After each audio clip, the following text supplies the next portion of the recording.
So our responsibility is to keep on doing whatever we have been ordered by Allah subhanahu wa ta'ala. So now this is a balance between Iman bil Qadr and doing whatever we are supposed to do. Iman bil Qadr means we believe in that knowledge of Allah subhanahu wa ta'ala. He has written everything according to His knowledge. As far as what did He write about me, that's not my problem. That's not something I have to worry about. All Qadr simply means is my understanding, my belief that He knows everything. That's it.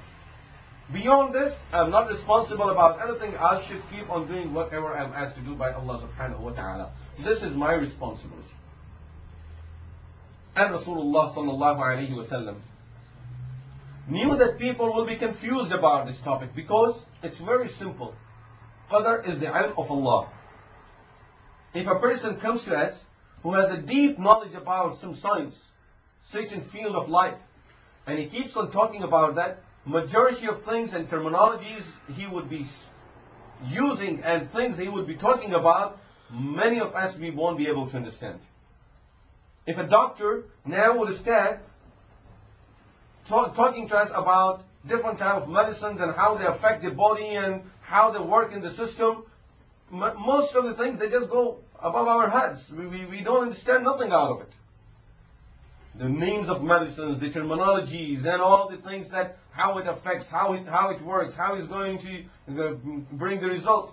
We don't understand majority of those things. So just remember that if we cannot understand the knowledge of those who have greater knowledge than us in different fields of life, same way, if Allah subhanahu wa ta'ala, if we talk about the ilm of Allah, of course, who can understand the ilm of Allah subhanahu wa ta'ala? It's beyond our grasp. It's out of our control. We have no control over it. It's the ilm of Allah subhanahu wa ta'ala. Subhanallah is so vast that we have no understanding even of the greatness of the knowledge. Forget about understanding the depth of the knowledge. So Qadr, since it is the ilm of Allah subhanahu wa ta'ala, we cannot understand it. There is no way we can get to the extent of getting into the depth of Qadr and understanding it, because it's the ilm of Allah subhanahu wa ta'ala. Therefore, Rasulullah sallallahu alayhi wa sallam said in a hadith, a person, من تكلم في القدر بشيء سئل عنه يوم القيامة. Whoever will talk about Qadr, which means tries to get into it, how it works, how Allah subhanahu wa ta'ala wrote it, why He wrote it, whoever will talk about anything related to Qadr will be questioned about it on the day of Qiyamah. You talked about my knowledge. You were trying to challenge my knowledge. You were trying to challenge my wisdom. Now come, bring your proofs. وَمَنْ لَمْ يَتَكَلَّمْ عَنْهُ لَمْ يُسْأَلْ عَنْهُ. And a person who would not talk about Qadr will not be questioned about it. Make your life simple. Make it easy for us for the day of Hisab. We didn't talk about it. We won't have to be. We won't be questioned about it. That's it. You bring your a'mal, judge for your a'mal. That's it. But now, if a person gets into the ilm of Allah subhanahu wa ta'ala, he wants to dig down into the ilm of Allah, of course will not get anywhere, but at the end will be questioned about it and putting himself into hardships and troubles. And there is no way a person can make it after being questioned. Why did you get into my ilm? Why did you try to get into my ilm? And how dare you try to challenge my knowledge and my qudra and my power? There is no way a person can make it out of it safe. So the best thing for us is not to discuss these issues about Qadr related to Qadr that are ununderstandable.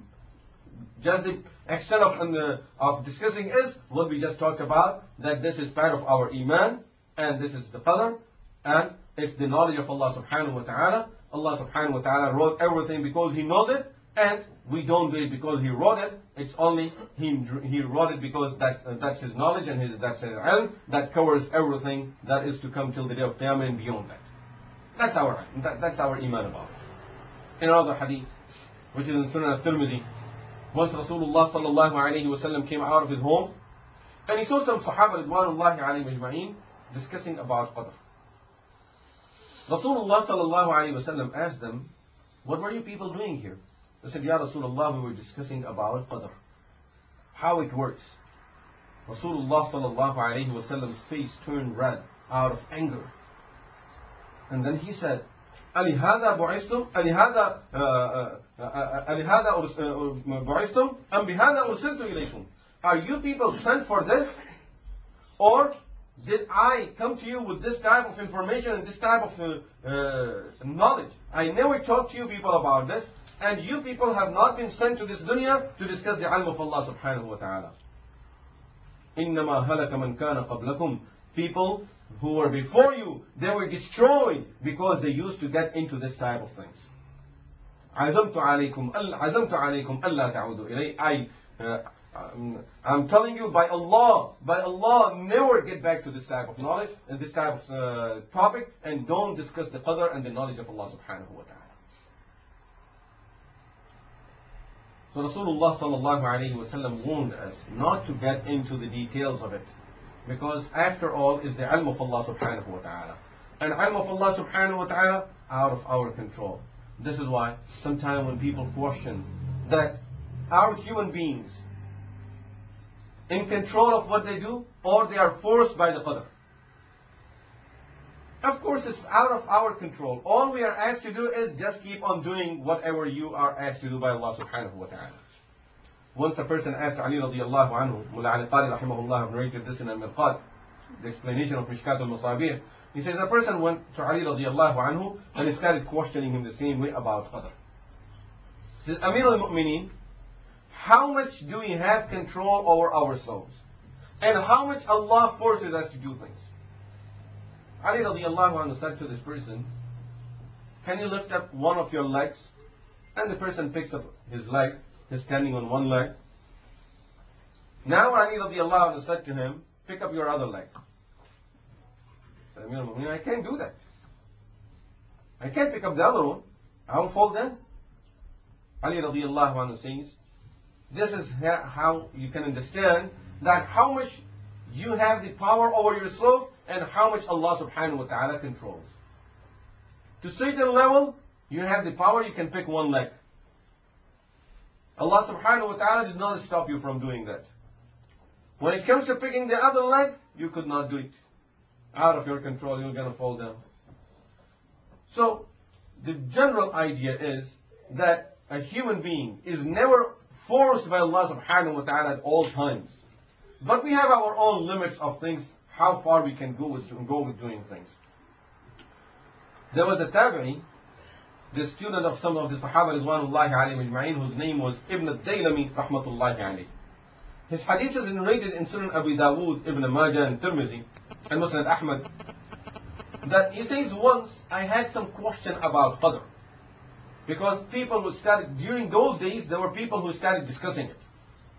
So, he said, I started having some objections about Qadr, that how it works, why we are forced to it, why are we going to be punished, and these type of questions.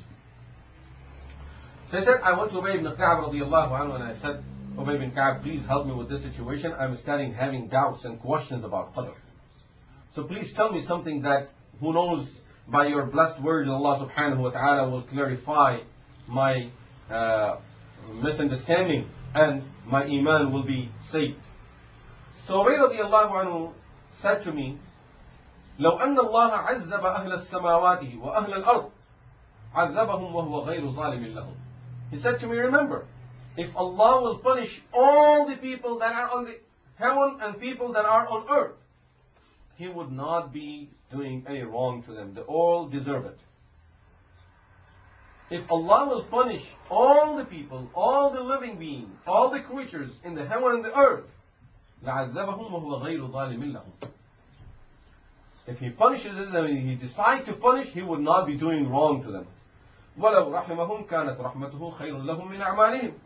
And if He has mercy on them, then surely Allah's mercy is better for them than their own deeds, because our deeds will really lead us to destruction. It's the rahmah of Allah subhanahu wa ta'ala that would save us.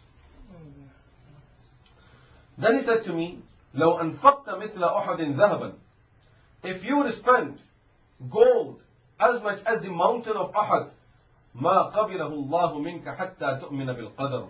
Allah will not accept it from you, will not give you any reward for it until you believe in Qadr, that everything is from Allah subhanahu wa ta'ala. وتعلم أن ما أصابك لم يكن ليخطئك.